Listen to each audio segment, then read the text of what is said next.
umrda berilinganlarini ichida o'ziga yarasha nozik eng e'tiborli joylari bor. Bundan bittasi yoshlikdir, yigitlikdir. Yigitlik ham o'ta e'tiborli narsa ekan. Bu ham qiyomatda so'raladigan narsa. Payg'ambarimiz alayhisalom buni ham aytdilar. Yigitlikdan ham so'ralinadi dedi. Va yigitligini g'animat qilib o'tkazganlarga katta mukofotlar va'da qilindi.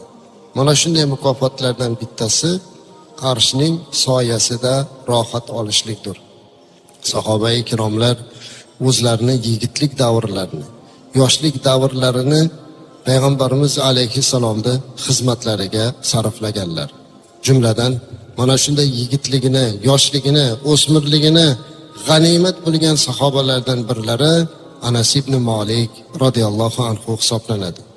Anas ibn Malik radhiyallohu anhu o'zlari Imom Buxoriyda faxr qilib aytgan so'zlarini keltiradilar. Ana xadamtu li Rasulillahi sallallohu alayhi va sallam 10 sanawat deydilar. Men 10 yil Payg'ambarimiz alayhissalomga xizmatkor bo'lganman deydilar. 10 yil Payg'ambarimiz alayhissalomning madrasalarida ta'lim oldi. 10 yil Payg'ambarimiz alayhissalomning suhbatlariga nasibador bo'ldi. 10 yil Payg'ambarimiz alayhissalatu vasallamning nazarlarini topishlikka musharraf bo'lgan bu sahobadan ortiqroq baxtli kimsa bo'lmasa kerak. Anas ibn Malik radhiyallohu anhu'ni onasi yoshlik chog'ida Payg'ambarimiz alayhissalomga qo'llaridan yetalab olib kelib, uni xizmatiga tashlab ketgan edilar.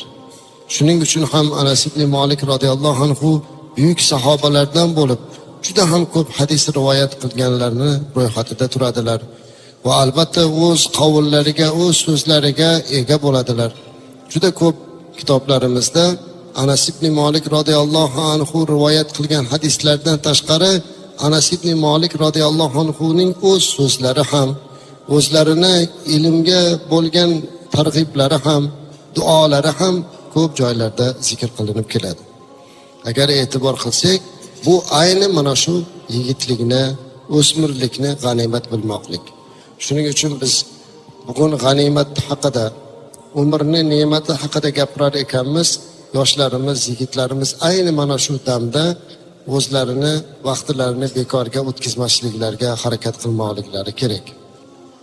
Ya'ni biror bir hunarni o'rganib yoki bir ilmni o'rganib, imkoniyati bo'lsa ota-onasi tirik bo'lganda ularni xizmatini qilib, ularni duolarini olish imkoniyati, oila topib, yaxshi bir jufti halolga uylanib, Alloh nasib qilsa farzand